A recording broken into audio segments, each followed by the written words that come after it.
Halo pemirsa semuanya, bertemu lagi bersama YouTube Ismail Khairi. Kali ini kita mau bahas tentang saluang. Nah, kali ini saya bersama dengan Reynaldo Pratama. Reynaldo Pratama sebagai apa? Sebagai apa? Generasi muda aja lah. Ya, sebagai generasi muda yang menciptakan juga, bukan menciptakan ya? Kalau bukan pencipta, Bukan pencipta. pelaku seni. Iya, pelaku seni. Dia adalah orang Jakarta. Orang Jakarta. Bapak orang Jakarta ya. Jadi dia orang Jakarta, tapi asli Sumatera Barat, asli Pariaman, tapi dari lahir udah di Jakarta gitu. Dan di sini kenapa saya mengundang beliau ini? Wah, beliau. Beliau udah tua banget. Jadi mengundang Aldo di sini karena menurut saya dia sangat banyak pengetahuan tentang Minangkabau. Dan kali ini khususnya tentang saluang gitu. Jadi gimana sih awalnya bisa gitu bikin saluang atau proses pembuatan saluang gitu gimana?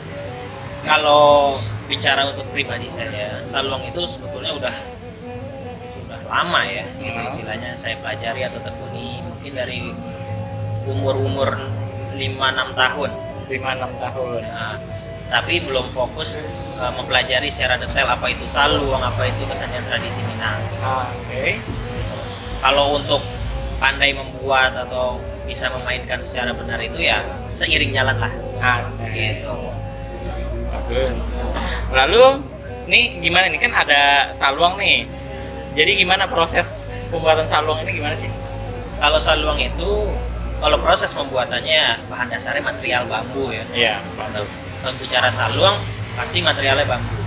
Cuman yang menjadi unik di Minangkabau itu saluang itu nggak hanya saluang dare. Ya. Gitu. Ya.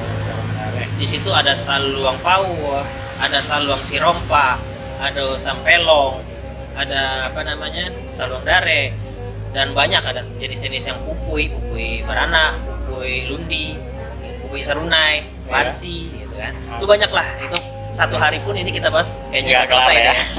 Nanti kita bahasnya di lain sesi Insya aja Allah, nih, insya lain Allah. sesi kalau untuk bahas saluang yang lain-lainnya. Oke. Kali ini kita mau bahas 2 saluang aja. Nih saluang apa nih namanya yang pertama? Oke, ini saluang dare. Oke, ini saluang dare. Saluang dare berlubang 4, gitu ya. Dan biasanya berkembangnya memang di Luha Nantigo, Luha Tanah Datar, Luha Agam, dan 50. Nah, jadi di situ berkembanglah saluang dare. Kalau untuk pastinya tahunnya atau penciptanya itu nggak ada, karena ini alat musik tradisi, Tradisional. benar-benar warisan dari Leluhur ya? kita lah gitu ya, yang mesti kita jaga nih. Iya, betul. Hari ini saya pakai saluang dare berlubang 4 yang biasanya dimainkan untuk lagu-lagu yang gembira ya. Sebetulnya nggak ada sih paten untuk harus Jenis lagunya gitu? jenis lagunya saluang yang kecil untuk lagu ini, saluang besar untuk lagu ini, nggak ada. Oke. Cuman umumnya saluang yang hari ini saya pakai itu untuk lagu-lagu yang udah bisa menggunakan beat. Oke, berarti yang udah musiknya yang udah bisa dikombinasi dengan yang deh. lain-lain. Oke. Nah, kalau yang ini atau ini ada yang lagi mau diterangin dari saluang dare ini? Saluang dare ini semuanya bolong. Oke, semuanya bolong dari saluang dare. Nanti kita coba bunyinya ya. Oke, nanti. Iya. Nah, Kita bedain dulu sama yang ini. Ini saluang juga- apa nih? Ini juga saluang, tapi nggak bolong. Oke, yang ini bolong, yang itu nggak bolong. Nggak bolong. Lubangnya 6. Dan disebut saluang pawah. Saluang Pawa ini asalnya dari Pawa di mana sih? Pawah itu di Kabupaten Padang Kota ya, Kota Padang. Oh, Pawa, ya.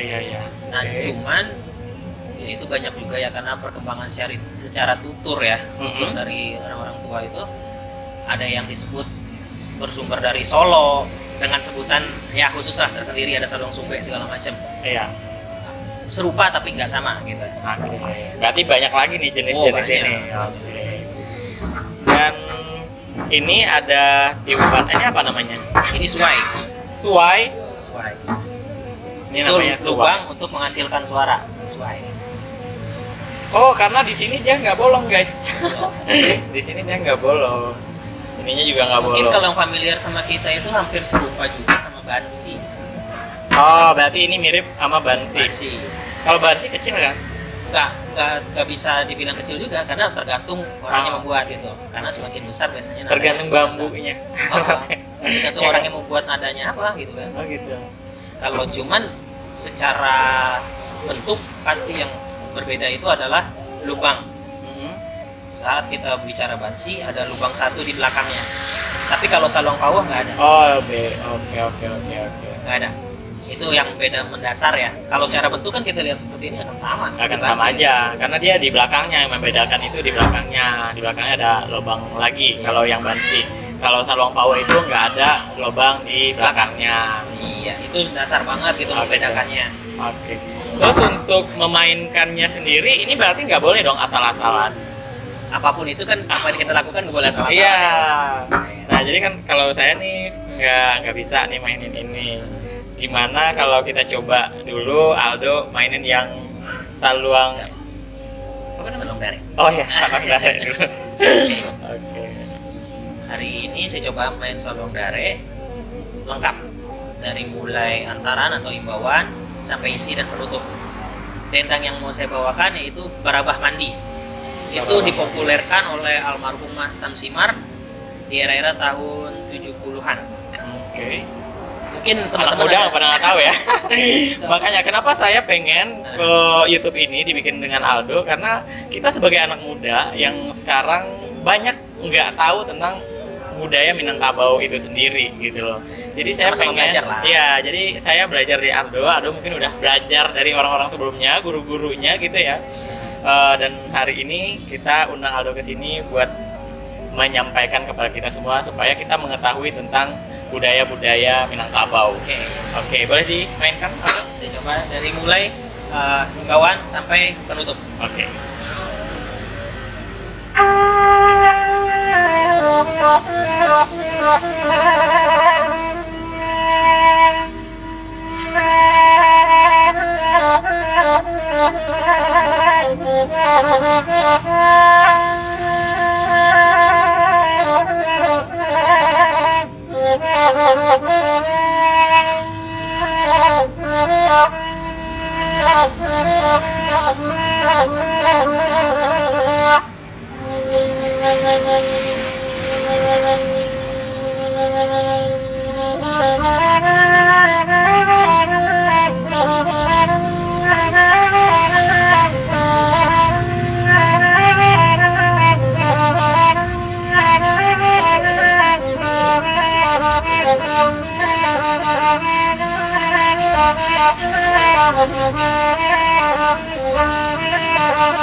Itulah contohnya permainan saluang dare dengan judul dendang Barabah Mandi di Pakok Duo.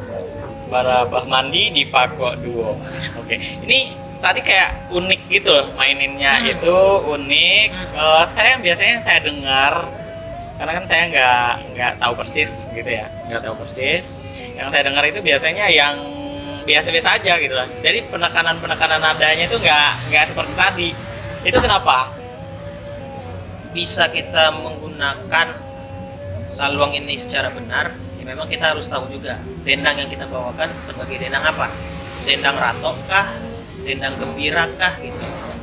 Jadi harus tahu juga filosofi dendang yang akan kita mainkan. Oke, berarti tergantung mau kita memainkan irama apa.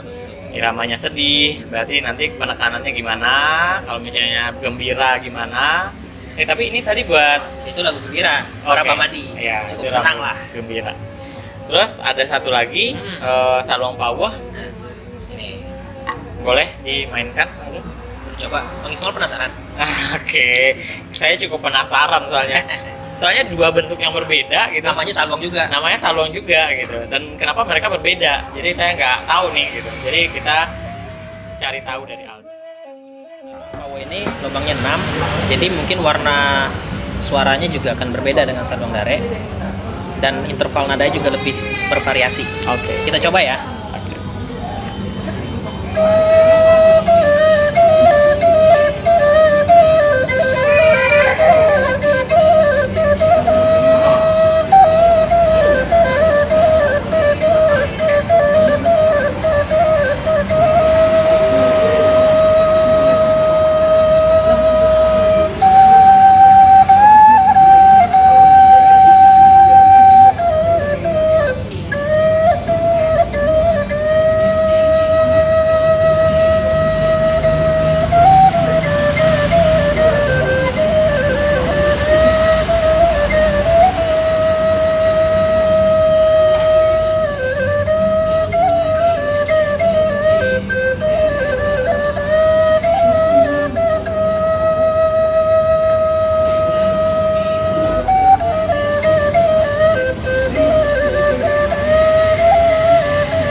Oke, yang saya tangkap nih perbedaan dari dua ini, kalau ini nadanya mungkin agak lebih ngebas ya kalau bahasa ini.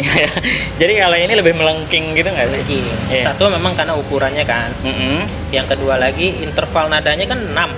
Ya gitu, lubang nadanya 6. Jadi 6.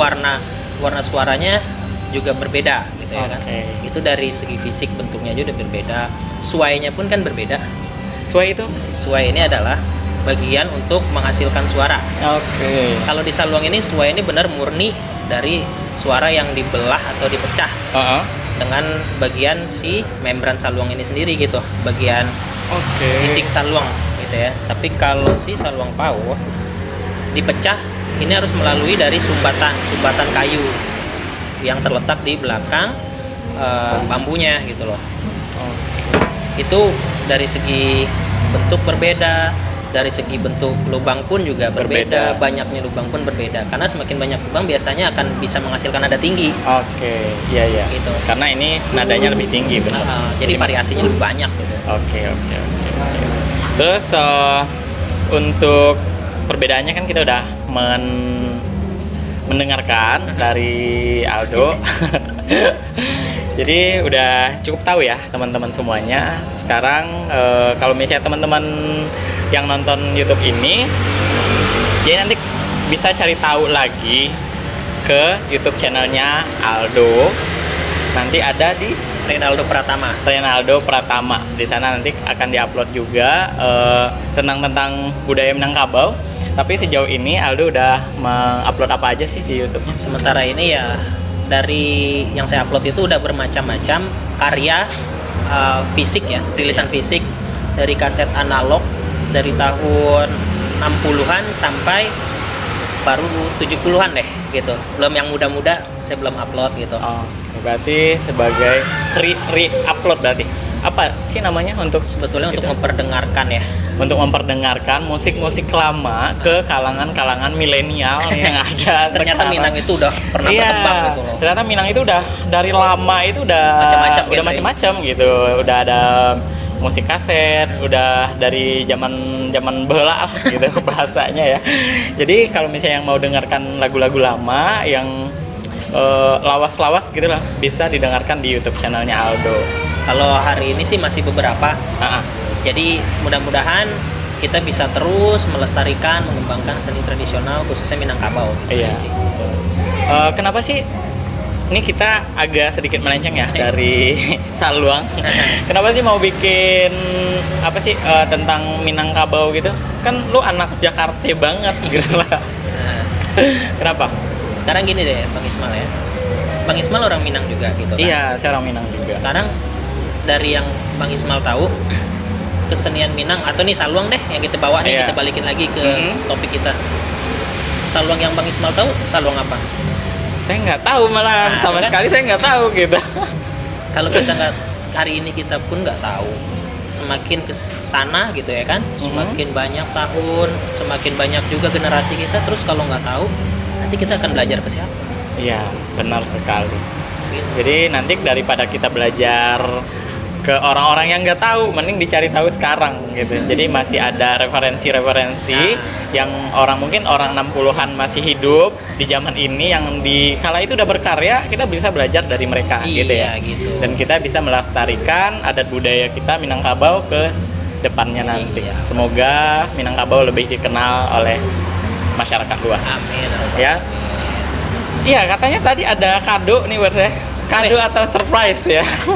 Ini nih Bang Ismail, tadi kan kita udah bicara Saluang macam-macam lah gitu ya. Jadi Saluang, dasarnya Saluang, perkembangannya Saluang. Hari ini nih mudah-mudahan bermanfaat buat Bang Ismail.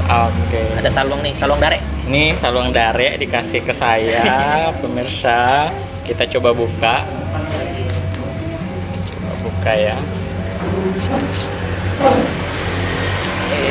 Oke, terima kasih banyak. Ini dikasih kado dari Aldo sama Alma, istrinya. Ini dibuat sendiri oleh Aldo dan ini diukir sendiri oleh Aldo, dan ini ukirnya berbeda. Berbeda dari orang-orang banyak yang biasanya kita bisa menemukan salong-salong ini di tempat oleh-oleh atau sebagainya. Ini berbeda ternyata.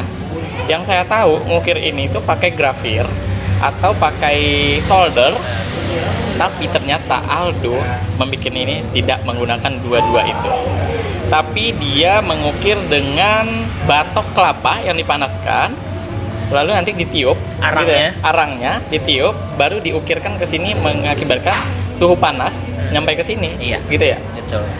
Dan ini dibikin dari tahun 2016. Kenapa selama itu? Itu banyak karena mood ya. Iya benar. Karena ini bukan produksi gitu kan. Ya.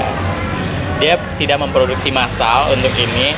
Jadi katanya juga saya merasa spesial di YouTube kali ini karena yang dikasih Saluang ini adalah orang-orang tertentu aja sebenarnya oleh Aldo. Karena dia tidak memperjualbelikan apapun yang berbentuk dengan kesenian-kesenian tradisional ini. Kalau misalnya dia emang menganggap orang itu misalnya penting gak sih? Tadi saya sok penting. Satu kaji dengan dia, berarti dia mau memberikan itu dengan dibuat sendiri, benar-benar dibuat sendiri oleh Aldo. Dan saya mengucapkan terima kasih banyak untuk Saluang ini. Nggak mau dicoba dulu Bang Ismail? Aku mau nyoba tapi aku nggak bisa. Aku mau nyoba banget tapi nggak bisa. Nanti saya harus belajar dulu dari Aldo gitu loh. Sama-sama belajar lagi. Sama-sama belajar. Oke, untuk bahasan Saluang kali ini mungkin udah cukup sampai di sini. Dan terima kasih untuk teman-teman yang udah menonton. Nanti kalau misalnya ada request tentang Minangkabau, silakan di kolom komentar. Atau juga nanti jangan lupa kunjungi YouTube channelnya Aldo, Renaldo Pratama. Nanti bisa komentar juga di sana apa yang mau di request dan apa yang pengen dikepoin dari Aldo. Tapi ingat udah punya istri ya. Alhamdulillah udah punya istri. Oke, terima kasih banyak Aldo untuk segmen ini. Kita anggap aja segmen ya. Kayak orang-orang gitu. Kayak orang-orang ya. Kayak orang-orang. Aduh. Dan sampai jumpa lagi di video-video selanjutnya. Bye bye.